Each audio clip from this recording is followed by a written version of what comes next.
Para quem se recorda, ele já foi pregado aqui pelo nosso querido pastor Ezequias, mas é sempre bom a gente relembrar algumas coisas, né?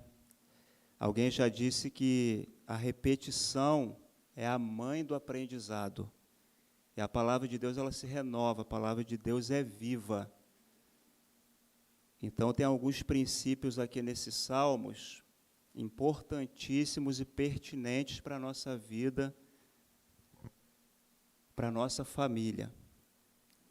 Salmo 128. Que Deus me dê graça para expor o texto. O sermão meu ficou com 10 folhas, tomara que dê tempo de eu estar expondo tudo aqui. Ficou quase um livro. 128. Os irmãos acharam, amém? Bem-aventurado aquele que teme o Senhor e anda nos seus caminhos. Você comerá do fruto do seu trabalho, será feliz e tudo irá bem com você.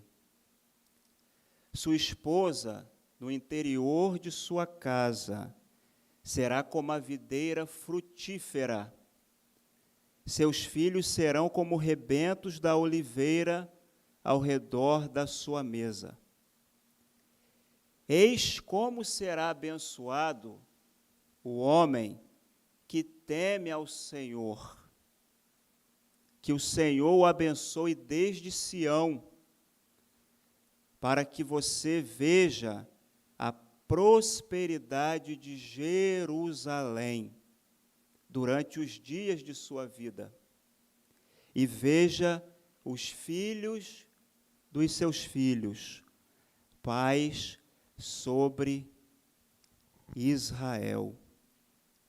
Meus irmãos, família é um projeto importantíssimo para Deus. Na história de Deus, ele envolve famílias. É interessante isso, que no cumprimento de suas promessas, Deus ele sempre contou com famílias.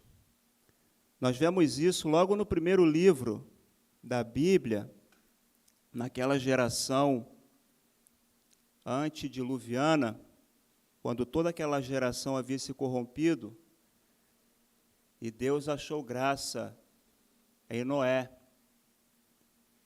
E Pedro vai dizer na sua carta, na sua segunda carta, que Noé foi o pregador da justiça. Embora Gênesis não relate, mas Noé pregou para aquela geração. Há quem diga que foi um tempo de 120 anos que Noé trouxe a mensagem de Deus, mas aquela geração não deu ouvidos a Noé. Até que veio o dilúvio e consumiu toda aquela geração, mas dentro da arca havia uma família. Daí Billy Graham disse que Noé foi o maior evangelista que permeou a terra, porque embora ninguém se converteu com a sua pregação, mas a sua família estava salva dentro da arca. Então Deus ele tem compromisso com a família. Se a gente for ler no relato bíblico, dando prosseguimento, Deus vai lá em Ur dos Caldeus e chama um homem chamado Abrão e faz a ele promessas, dizendo: Abraão, em ti serão benditas todas as famílias da terra, e da descendência deste viria o Messias, o Salvador do mundo. E nós vemos esse cumprimento no Novo Testamento, onde uma jovem camponesa chamada Maria, com seu esposo José, foi agraciada por Deus para levar no seu ventre o Messias, o nosso Salvador. Então Deus, Ele cumpre as suas promessas envolvendo famílias. Isso é muito interessante. Por isso o tema desse salmo eu dei como o seguinte: retrato de uma família feliz. E é o meu desejo no Senhor nessa noite, que a sua família seja feliz, uma família alegre no Senhor, que é a fonte de toda a alegria. A grande ideia desse salmo, estou aprendendo com o pastor, extrair a grande ideia, né? O pastor é uma benção, então a gente tem que seguir o nosso mestre. É assim: temer a Deus e andar nos seus caminhos é o segredo para desfrutar de alegria e provisão na ambiência familiar. Temer a Deus e andar nos seus caminhos é o segredo para desfrutar de alegria e provisão na ambiência familiar. Antes de entrar na exposição, eu queria fazer algumas observações aqui que eu acho muito pertinentes e relevantes para a nossa vida. A formação da família, ela vem do casamento de um homem e uma mulher. E dessa união nascem os filhos. Isso é muito interessante. A Bíblia, a palavra de Deus estabelece que o casamento ele tem parâmetros. O casamento ele é sustentado sobre 4 pilares. São eles: primeiro, o casamento estabelecido por Deus na eternidade, ele é heterossexual, monogâmico, monossomático e indissolúvel. Heterossexual. Deus criou homem e mulher, macho e fêmea. Então, esse é o padrão de Deus. Ele é monogâmico. Deus não criou 2 homens e uma mulher. Não criou 2 mulheres e um homem. Ele criou um homem, Adão, e uma mulher, Eva. O casamento também, ele é monossomático. O que significa isso? Na matemática do casamento, 1 mais 1 não é 2. 1 mais 1 é 1. E essa relação ela é consumada no casamento pela intimidade do casal. Somente por meio do casamento é que homem e mulher se tornam uma só carne. E, por fim, ele é indissolúvel, ou seja, aquilo que não pode se desfazer, só a morte pode separar. Então, o que foge disso está fora do propósito de Deus para o casamento e, subsequentemente, para a formação da família. O lema do casamento cristão, ele deve ser este: um para o outro, ambos para Deus, com um propósito: espelhar e espalhar a glória de Deus. Esse é o propósito de Deus para o casamento, para a formação da família. O significado mais elevado e o propósito mais sublime do casamento são manifestar a relação pactual entre Cristo e sua igreja. É por esse motivo que o casamento existe. Se você for casado, é por isso que é casado. Se você tem esperança de se casar, esse deveria ser o seu sonho, manifestar a relação pactual de Cristo com a sua igreja. O John Piper, nessa linha de pensamento que eu estou expondo aqui, ele vai dizer o seguinte: o casamento é como uma metáfora. uma imagem, um retrato, uma parábola, ou um modelo que representa algo mais que um homem e uma mulher, tornando-se uma só carne. Representa o relacionamento entre Cristo e a igreja. Esse é o significado mais profundo do casamento. Seu objetivo é ser a viva encenação do amor fiel à aliança entre Cristo e a igreja. Então, olha a importância do casamento e da formação da família a partir desse casamento padronizado, estabelecido por Deus na palavra dele. A família merece nossos melhores investimentos. A ela devemos dedicar a prioridade do nosso tempo. Mesmo que alcançássemos todas as vitórias, conquistássemos todos os troféus e chegássemos ao topo do sucesso profissional, nada disso teria valor se deixarmos para trás os escombros de nossa família. Nenhum sucesso na vida, preste atenção, nenhum sucesso na vida compensa o fracasso na família. Nenhum sucesso na vida.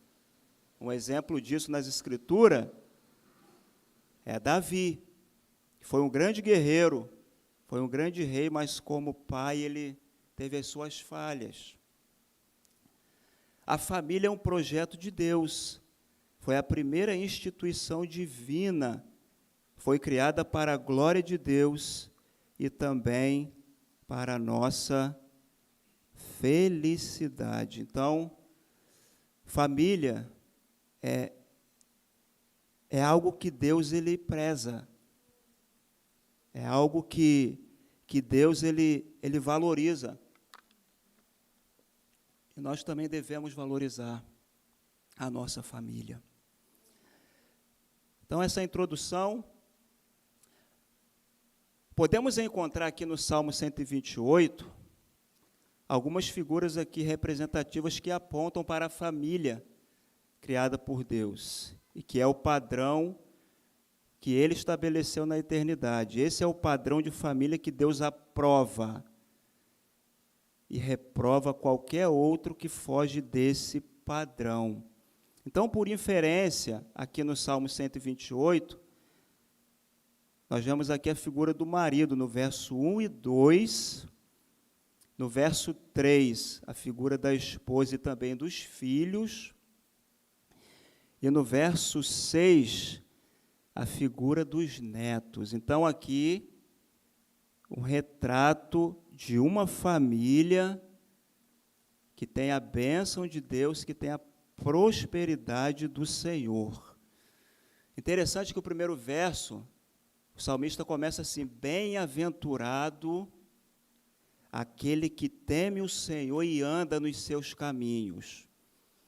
Interessante que essa palavra bem-aventurado, essa expressão no original significa macários, que significa estado de satisfação completa, perfeitamente independente das vicissitudes, das instabilidades do mundo, e é indiferente a toda a realidade externa, e está vinculada a uma vida predominantemente contemplativa. É a palavra usada no Sermão do Monte de Jesus sobre as bem-aventuranças. Se você for lá em Mateus, capítulo 5 em diante, Jesus vai expor o Sermão do Monte dizendo: bem-aventurados os mansos, bem-aventurado aquele que tem fome e sede de justiça, bem-aventurados os que choram, ou seja, felizes são aqueles que choram, que têm fome e sede de justiça. O Salmo primeiro começa com essa expressão: bem-aventurado aquele que não anda segundo os conselhos dos ímpios, e por aí vai. Então, essa palavra, a sua expressão é essa, é feliz, é uma satisfação plena. E essa satisfação, essa felicidade, ela tem uma fonte que é quem? O nosso Deus. Por isso, o Salmo 116, o verso 11, vai dizer assim: Tu me farás conhecer o caminho da vida. Olha só que interessantíssimo esse verso. Tu me farás conhecer o caminho da vida. Porque lá em Provérbios 14, 12, o autor vai dizer: há caminho que parece certo ao homem, mas no final conduz à morte. Mas o verso 11 do Salmo 16 diz: Tu me farás conhecer o caminho da vida. Na tua presença há plenitude de alegria. Não é somente alegria, é plenitude, é copo cheio, transbordando de alegria. À tua direita há eterno prazer, plenitude de alegria. Irmãos, receba essa palavra. Hoje, a alegria do Senhor invade o nosso coração. Mas vai chegar um dia, uma hora e um momento, nós que vamos invadir a alegria do Senhor. E nunca mais haverá tristeza, choro, lágrima, porque o céu é um lugar de alegria plena. Mas pela graça nós já desfrutamos da alegria do Senhor aqui nesse mundo. Mesmo diante das vicissitudes, das agruras da vida, das decepções, das angústias, o Espírito Santo gera alegria no nosso coração, na nossa família. Plenitude de alegria. Bem-aventurado aquele que teme o Senhor, aquele que teme o Senhor. Temer a Deus, meus irmãos, é ter por Ele um amor respeitoso. É uma combinação de amor e respeito, ou seja, quem teme a Deus o ama e anda em seus caminhos em obediência, temor a Deus. Tem o livro do John Bunyan, autor do Peregrino, ele tem um livro com esse tema, temor a Deus. A nossa família precisa temer a Deus. Por isso, alguns versos aqui da palavra de Deus, para corroborar com isso que eu estou falando e que o Salmo nos dá base para dizer. Provérbios 1:7. O temor do Senhor é o princípio do saber, mas os insensatos desprezam a sabedoria e o ensino.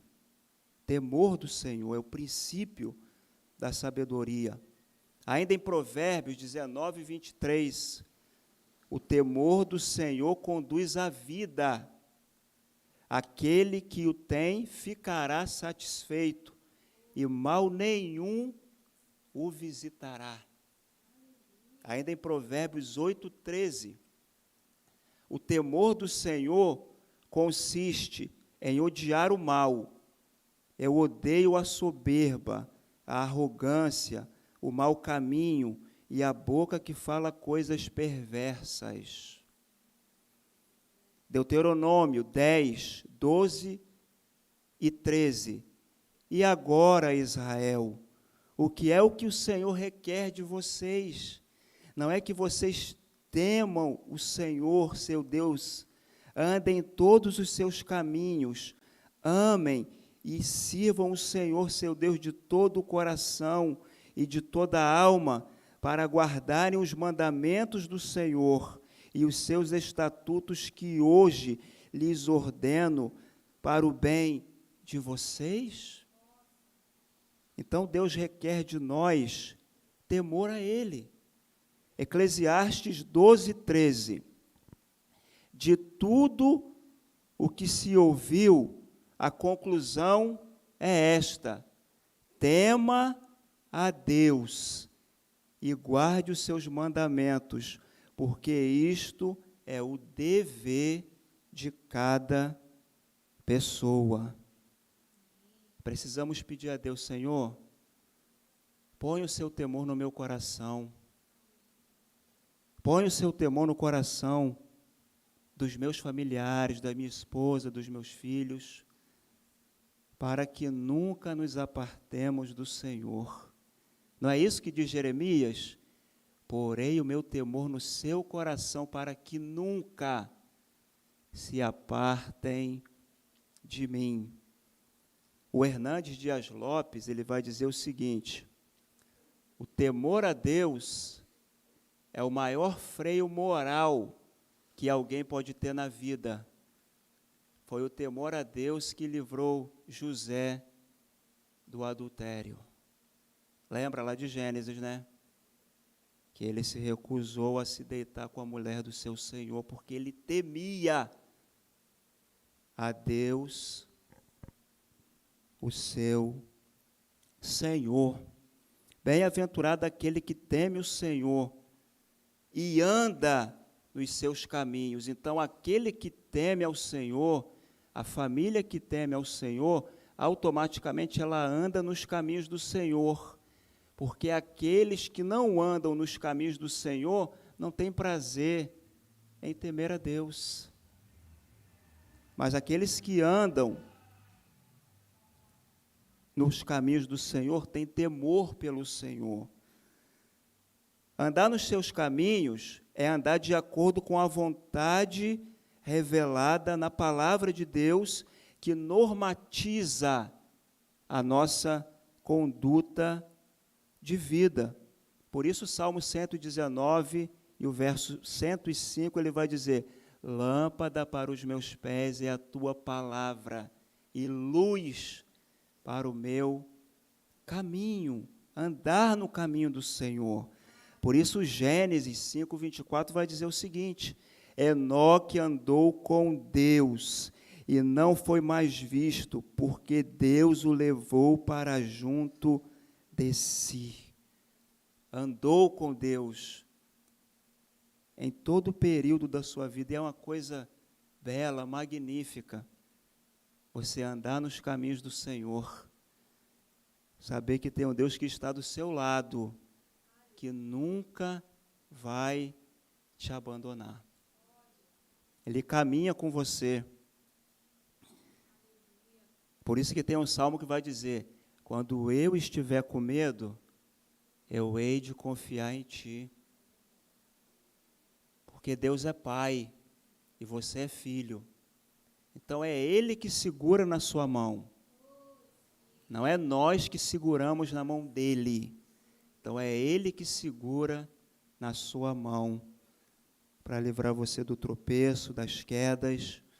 Por isso que o Salmo 143, o verso 10 diz assim: ensina-me a fazer a tua vontade, pois tu és o meu Deus, que o teu bom Espírito me guie por terreno plano. Peça isso: Senhor, com o teu bom Espírito, me guia na tua presença. Usando aqui uma expressão bíblica, que eu não venha desviar nem para a esquerda e nem para a direita, mas que eu venha caminhar na tua presença. Ninguém perde em andar na presença de Deus e andar nos caminhos do Senhor. A caminhada com Deus, ela terá os seus percalços, porque João 16:33, Jesus vai dizer: tenho-vos dito isso para que em mim tenhais paz. No mundo tereis aflições, mas tende bom ânimo, eu venci o mundo. A caminhada pode nos fazer chorar, nos fazer sangrar, mas a chegada é segura. Nós vamos chegar lá. Caminhando com Deus, a vitória é certa e a chegada é segura. Aí no verso 2 agora entra a figura do trabalho. Olha só que coisa linda: você comerá do fruto do seu trabalho, será feliz e tudo irá bem com você. fruto do seu trabalho. Deus, irmãos, planejou o trabalho para o nosso bem, mas ele agora carrega os efeitos da queda. Gênesis 3. Mas, para aqueles que temem a Deus, a maldição é revertida. Deus abençoa o trabalho daqueles que são seus, aqueles que o temem. Você pode dizer um glória a Deus por isso, que Deus abençoa o seu trabalho? O trabalho é bênção de Deus, irmãos. Foi Deus quem criou o trabalho. Interessante isso, Deus, irmãos, foi Deus quem criou o trabalho. Tem muita gente que diz, né, se eu soubesse quem inventou o trabalho, aí usa até a filosofia do seu Madruga, né, não existe trabalho ruim, o ruim é ter que trabalhar. Não, mas foi Deus, foi Deus que criou o trabalho. Só que interessante, ele vem antes da queda, o trabalho, e antes da criação da mulher. Há uma frase que diz que o trabalho dignifica o homem, mas eu quero corroborar aqui com o meu pastor. Ele disse aqui, eu gravei no meu coração, que o homem, sendo imagem e semelhança de Deus, dignifica o trabalho, pois ele trabalha para Deus, para a glória de Deus. Deus criou o trabalho. Gênesis 2, 8 e o verso 15. E o Senhor Deus plantou um jardim no Éden, na direção do Oriente, e pôs nele o homem que havia formado. Verso 15. O Senhor Deus tomou o homem e o colocou no jardim do Éden para o cultivar e o guardar. Então, Deus criou o trabalho e colocou o homem lá, no jardim, para lavrar a terra, para guardar a terra. O homem trabalha para Deus. Isso aqui é interessante. Em primeira instância, nós trabalhamos para o Senhor.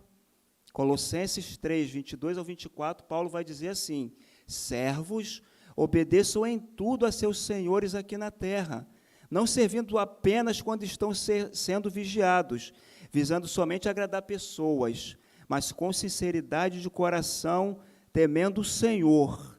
Verso 23.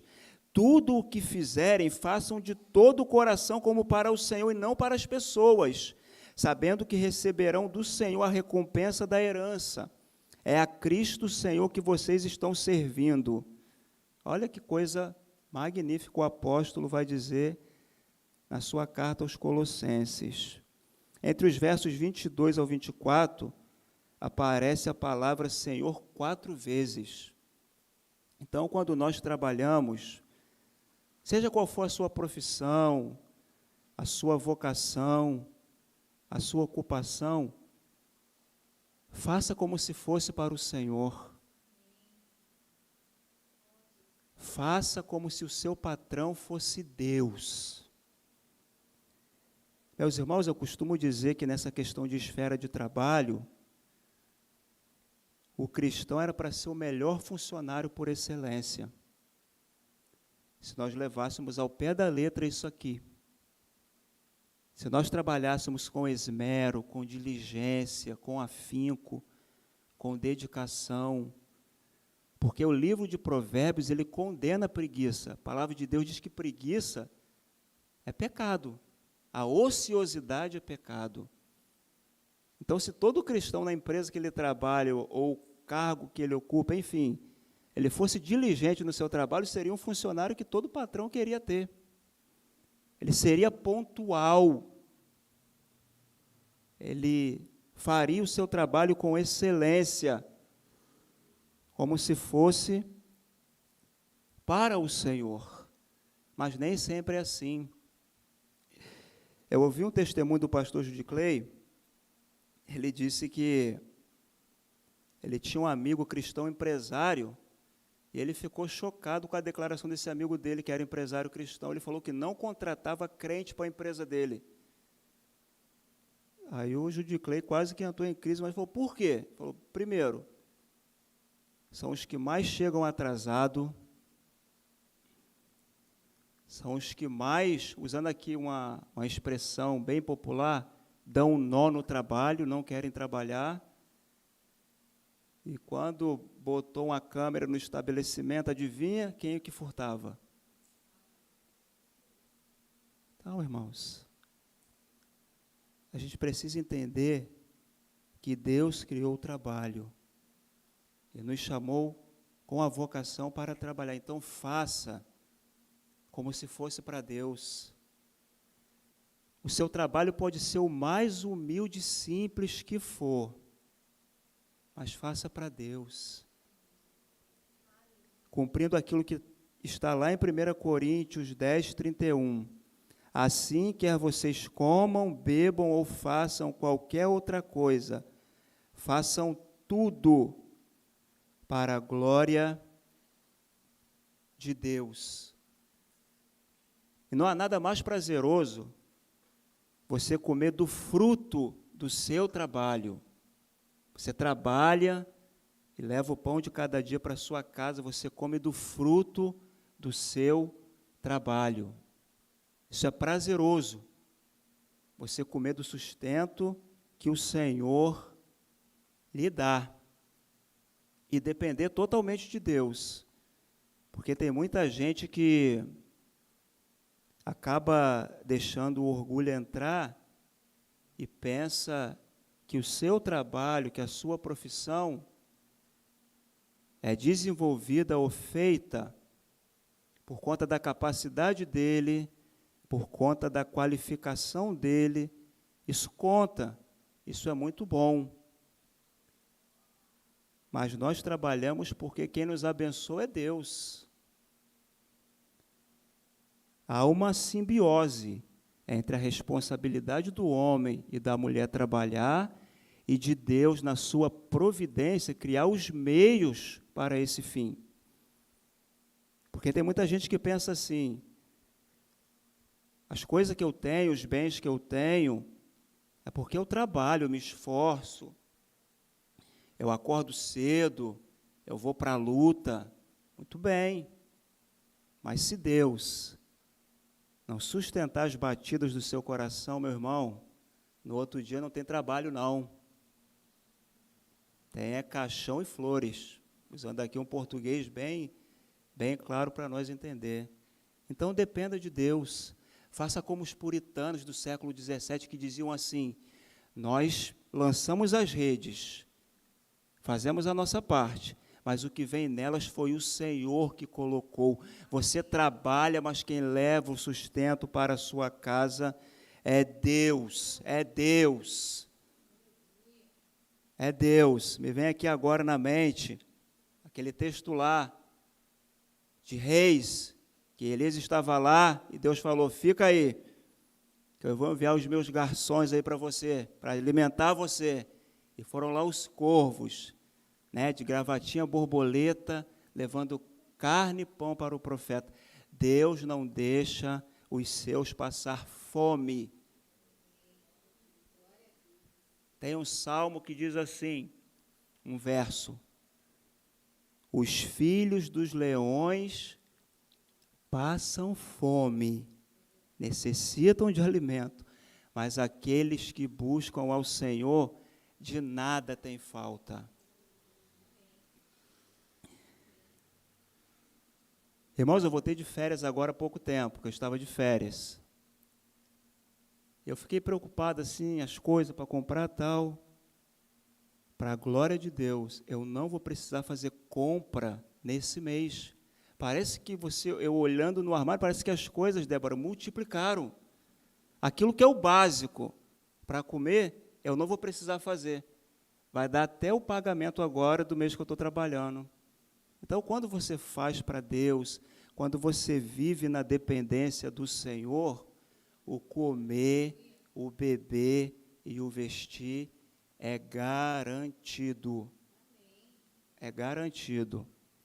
É como aquela ilustração de uma mulher que servia a Deus e ela era muito piedosa e tinha um macumbeiro lá na cidade, soube que ela estava passando necessidade e foi lá e fez um saco de compra para ela.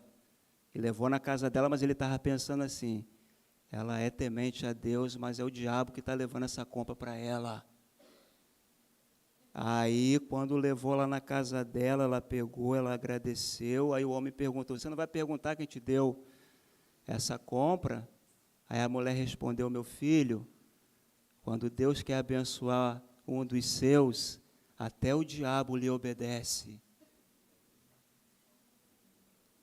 Então, Deus não deixa os seus passar fome, comerá do fruto do seu trabalho, será feliz e tudo irá bem com você. Que maravilha, né?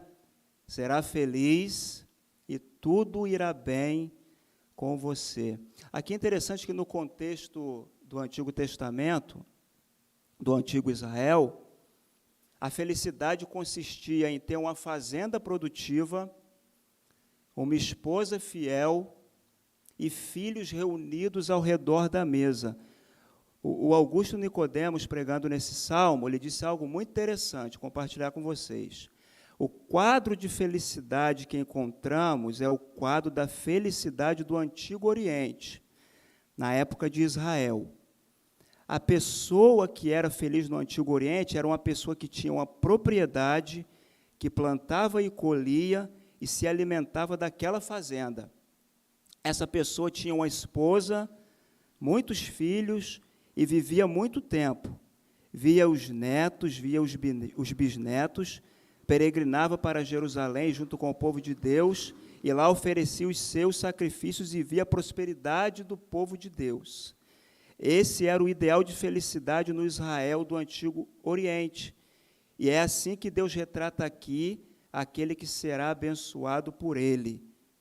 Mesmo que este salmo tenha sido escrito para aquela época, meus irmãos, os princípios contidos nele valem a pena para nós hoje. Por isso, Romanos 15, 4 vai dizer assim, pois tudo o que no passado foi escrito, incluindo as escrituras do Antigo Testamento como um todo, para o nosso ensino foi escrito, a fim de que pela paciência e pela consolação das Escrituras tenhamos esperança.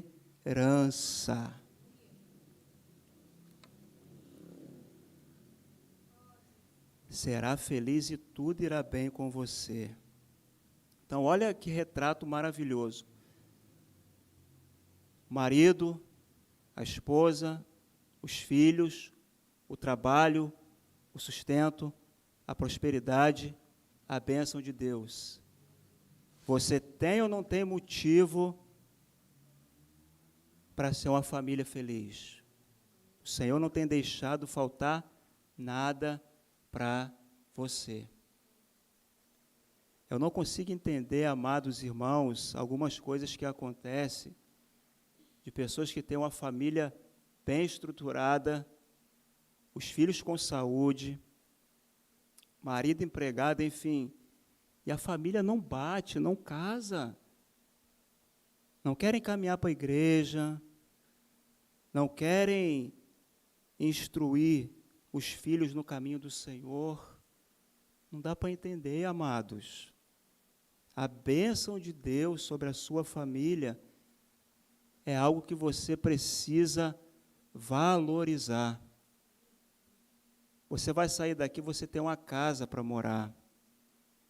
Deus te agraciou, Ele te deu um carro para você levar a sua família para a igreja. Deus te agraciou, você tem um trabalho. E são milhares de pessoas, nesse momento em nosso país, desempregadas. Tem pessoas nesse momento, infelizmente, morando debaixo de um viaduto. Mas tem pessoas que têm todo o motivo do mundo para estar bem com Deus, servindo a Deus em família, e não querem isso. E não querem isso.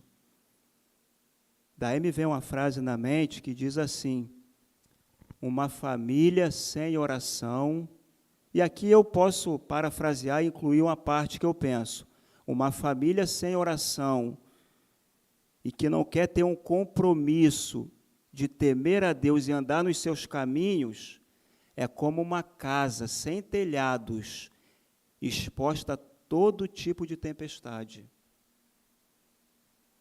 E o diabo tem feito uma avaria em muitas famílias porque tem dado essa brecha. Não querem o compromisso de servir a Deus, de ser grato ao Senhor.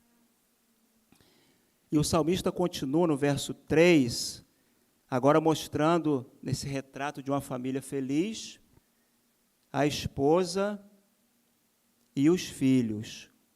Sua esposa, verso 3, no interior de sua casa será como a videira frutífera. Seus filhos serão como rebentos da oliveira ao redor da sua mesa. O interior da casa era aquele departamento na tenda ou da casa do israelita que era reservado para a mulher. Essa declaração revela o ideal de esposa, uma mulher caseira, boa dona de casa, que gosta da vida em família. É o texto que está dizendo, irmãos, sua esposa no interior da sua casa. No interior da sua casa, diferente daquela mulher lá de Provérbios, que não parava em casa. Ora estava nas praças, nas ruas. Mas aqui a figura é de uma mulher que ama o lar. Eu costumo dizer, meus amados irmãos, que o ministério da mulher casada, logicamente, é ser esposa, mãe e dona de casa. Tem aquelas que optam pela solteirice, que também são bênçãos na presença de Deus, são mulheres que se doam pela causa do Senhor, mas no contexto do casamento, a mulher, a esposa, ela tem que amar ser do lar. Claro que aqui tem uma observação, ela pode trabalhar fora, em havendo a necessidade, mas ela precisa gostar da vida no lar. Ela precisa amar a ambiência familiar. Precisa gostar da casa, de limpar a casa, de ser uma esposa sábia, né, como diz lá Provérbios 14, não é isso? Que a mulher sábia, o que ela faz? Ela edifica a casa, mas a tola derruba com as suas mãos. Uma mulher tola, ela pode ter uma casa bem bonita, mas uma mulher sábia, ela tem um lar. E a palavra lar vem do latim lare, da onde deriva a palavra lareira, que é o cômodo mais quente de uma casa. Não é isso, Débora? Você que é gaúcha, uma coisa muito boa, né? A lareira. Eu lembro que lá na nossa lua de mel tinha uma lareira, né, Sueli, no quarto que a gente ficou, mas eu fiquei com medo de acender e botar fogo naquilo tudo. Eu não tinha dinheiro para pagar, aí eu fiquei com medo, mas tinha lenha, tinha uma lareira lá, mas eu fiquei meio receoso, vai que a gente bota fogo aqui, vai chamar o bombeiro, nossa lua de mel. Mas lá, gente, a mulher tem que amar o seu lar, sua casa, passar mais tempo em casa. Aí aqui ele vai usar duas metáforas. Ela será como uma videira frutífera. O padrão de relacionamento, casamento e de família envolve uma mulher que queira constituir casa. Ela tem que gostar da ideia de viver com o marido, ter filhos e criá-los. Tudo isso faz parte do ideal bíblico de propagação da nossa espécie e também da Igreja de Deus. Dessa forma, aqui a mulher é comparada a uma videira frutífera, que dá muitas uvas, assim contribuindo para que o povo de Deus se multiplique e que a sua bênção chegue a outros povos. Ou seja, uma esposa que cria os seus filhos no temor do Senhor. E a outra comparação que ele faz ainda no verso 3 é que os seus filhos serão como rebentos da oliveira. A oliveira, assim como a videira, era outra árvore nacional dos israelitas. Eles gostavam muito da videira por causa do vinho e da oliveira por causa do azeite. A figura aqui representada é do homem cercado de filhos, que são comparados a brotos de oliveira. O homem vai viver muito e vai morrer, mas no lugar dele há os brotos já surgindo. A ideia aqui é de renovação, a perpetuidade da família, de continuação da linhagem. O seu nome e o seu sangue vão continuar através desses que estão chegando, resultados desse casamento. Que interessante, né? Como Deus ele faz as coisas assim, de forma maravilhosa. Uma esposa que ama o seu lar, um marido piedoso e os seus filhos, criados em um lar piedoso, desfrutarão de comunhão com Deus. Por isso, pai e mãe, instilem os princípios da palavra de Deus na vida deles. Gaste tempo ensinando a palavra de Deus para o seu filho. Gaste tempo. Eu lembro que quando a Sueli estava esperando o nosso bebezinho, que foi permissão dele e ele não vir, para os irmãos terem uma ideia, eu já estava até pregando para ele na barriga. Já estava quase ensinando o breve catecismo de Westminster. De tanto ansioso que eu estava para inculcar na cabecinha dele já os princípios da palavra de Deus. Então, siga o exemplo de Deuteronômio 6, versos 6 e 7. Estas palavras que hoje lhes ordeno estarão no seu coração. Vocês as inculcará a seus filhos e delas falará quando estiver sentado em sua casa, andando pelo caminho, ao deitar-se e ao levantar-se. Uma observação aqui interessante, os dois pares opostos, sentado e andando, deitar-se e levantar-se, sugere toda e qualquer hora, lugar e atividade. Fazendo comida, fale do evangelho para o seu filho, levando ele para a escola, antes de dormir, levantando, inculque, instile na mente dele os valores de Deus, os princípios da palavra de Deus. Não permita que o mundo, com os seus valores anticristãos, chegue primeiro no coração do seu filho. Chegue primeiro com a palavra de Deus, para ele enfrentar o mundo com os princípios de Deus gravados como um ferro quente em seu coração. Por isso, 2 Timóteo 1,5 vai dizer assim, Paulo, ao seu filho na fé, o jovem pastor Timóteo, também recordo a fé sincera que há em ti, que primeiro habitou em tua avó Lóide e em tua mãe Eunice, e estou certo de que também habita em ti 3 gerações envolvidas no cultivo da palavra de Deus. A avó Lóide, mãe Eunice e Timóteo. Daí Calvino vai dizer, Timóteo foi criado de tal maneira que pôde sugar a piedade junto com o leite materno. Coisa linda. Cresceu numa ambiência piedosa, numa ambiência onde havia os princípios da palavra de Deus. E no verso 4, o salmista reafirma que o homem que teme a Deus será abençoado. Eis como será abençoado o homem que teme ao Senhor. E aqui vai mais 2 versos, mais 2 versículos bíblicos, Provérbios 22, 4. A recompensa da humildade e do temor do Senhor são riquezas, honra e vida. Salmo 112, verso 1. Aleluia!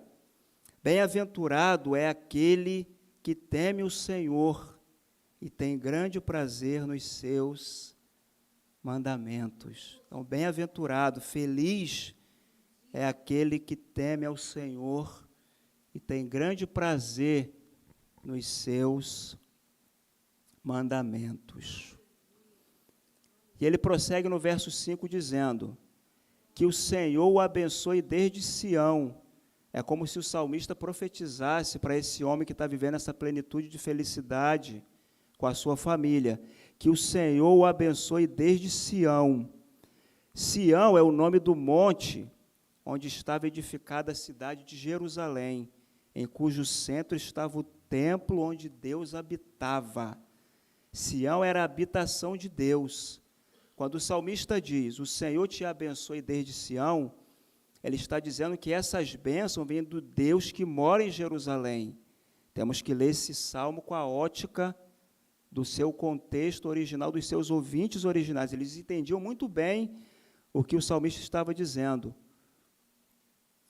O Deus da aliança, o Deus de Israel, de Abraão, de Isaque e de Jacó, o Deus de Davi, o único Deus verdadeiro, Criador dos céus e da terra. Sião, habitação de Deus, Jerusalém, povo de Deus, a igreja de Deus no Antigo Testamento.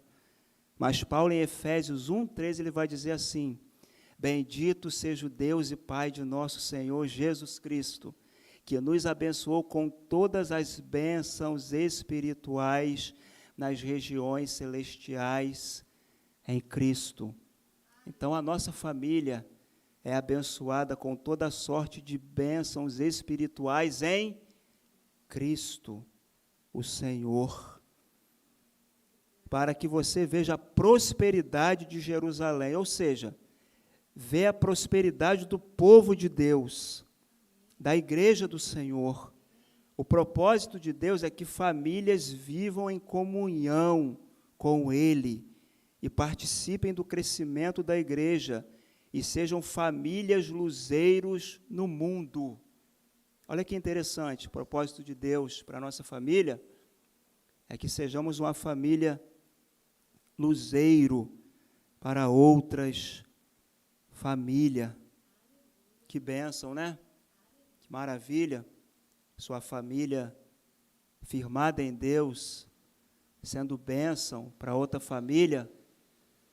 Quando seu vizinho estiver desesperado, ele sabe que a sua família, se ele for lá, vai ter uma palavra de Deus para a vida dele, vai ter um conselho edificador que vem do Senhor. Ele diz aqui, durante os dias de sua vida, verso 6, e vejo os filhos dos seus filhos, paz sobre Israel, filho dos seus filhos, vida longa para ver os netos, mas vê-los servindo ao Senhor, amando a Deus, andando no temor do Senhor e em seus caminhos, vivendo para a glória de Deus. Ou seja, o propósito de Deus é uma família formada e continuada. Olha que bênção.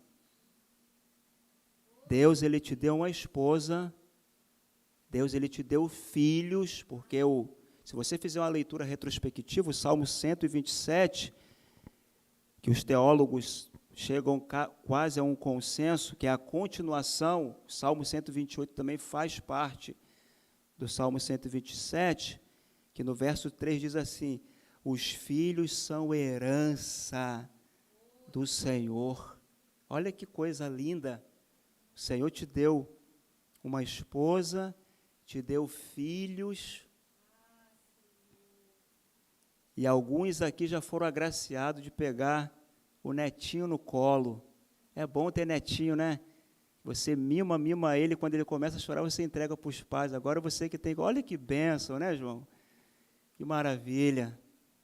Então, essa é a bênção de Deus, amado. Uma família formada naqueles pilares que eu falei no começo, e uma família continuada, você vendo os seus filhos servindo a Deus, a sua família rendida ao Senhor. Algumas aplicações.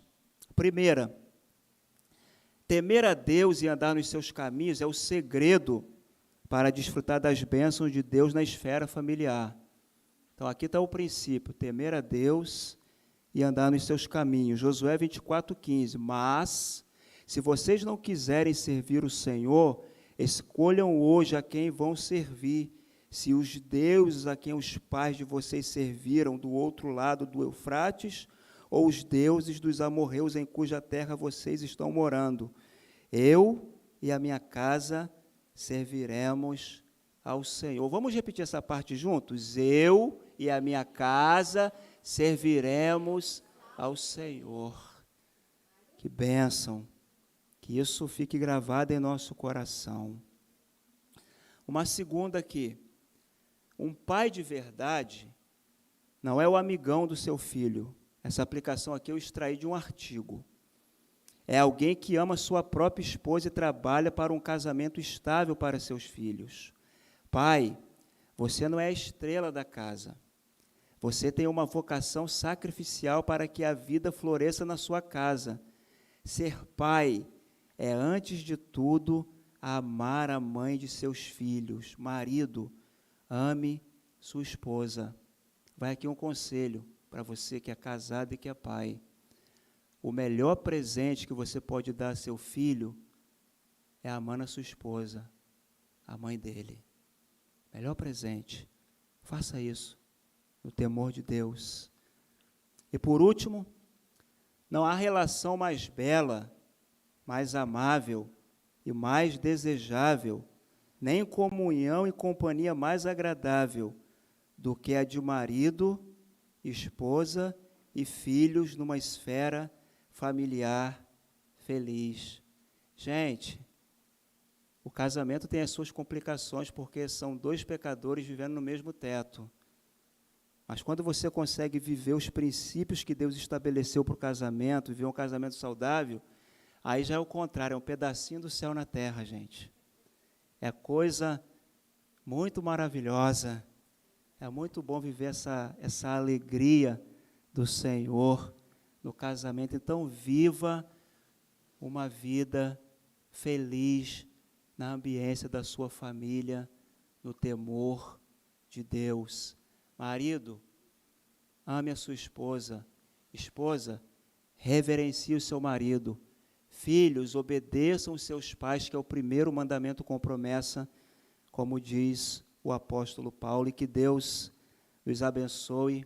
Nós vamos orar, agradecendo ao Deus que abençoa famílias, ao Deus que criou esse projeto maravilhoso chamado família.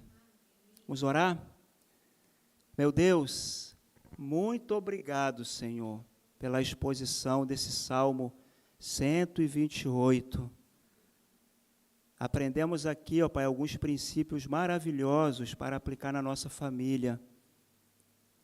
Comer do fruto do nosso trabalho, temer ao Senhor, andar nos seus caminhos, a esposa no interior da casa, orando por seus filhos. Ela será como uma videira frutífera, seus filhos como rebentos de oliveira, ao redor da mesa, algo que eu esqueci de mencionar, mas a importância, Deus, das famílias viverem ao redor da mesa. Meu Deus, com o advento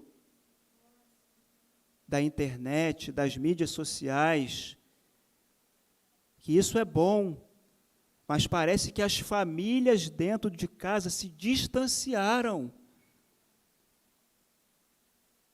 Vivem muito presas, ó Pai, em internet, em celular. Parece que o diálogo familiar está se perdendo, Senhor. E nós precisamos resgatar essa essência de famílias ao redor da mesa, nas refeições, no café, porque mesa fala de comunhão, fala de unidade. Meu Deus, que possamos, ó Pai, aplicar esses princípios na nossa vida familiar, Senhor. Nos dê a graça, Deus, de fazer o nosso culto doméstico, os devocionais em família, Senhor, o nosso pastor que tem se esmerado, mandando a cada semana, ó Pai, para o nosso celular o texto para estudar em família, Agora, nesse mês de família, Pai, temos essa revistinha que tem um conteúdo muito bom sobre família, Senhor. Oh, meu Deus, coloque, ó Pai, coloque a cada dia esse temor no nosso coração, de vivermos, ó Pai, em família. E o que eu acho mais lindo, Senhor, da parte do Senhor, é que a igreja é a família de Deus. E a nossa família foi inserida na família de Deus. Por graça, temos o nosso irmão mais velho, que é Jesus, e temos o nosso Pai de amor, um Pai que, segundo Agostinho de Hipona, nos ama com amor de mãe. Meu Deus, muito obrigado, ó Pai, por essa noite, por esse culto. Nosso coração transborda de alegria, de plenitude de alegria na Tua presença. Graças te damos, Senhor, no nome de Jesus. Amém. Vá na paz de Deus. Deus abençoe a sua família, sua vida. Que você possa colher os frutos da obediência ao Senhor na sua família.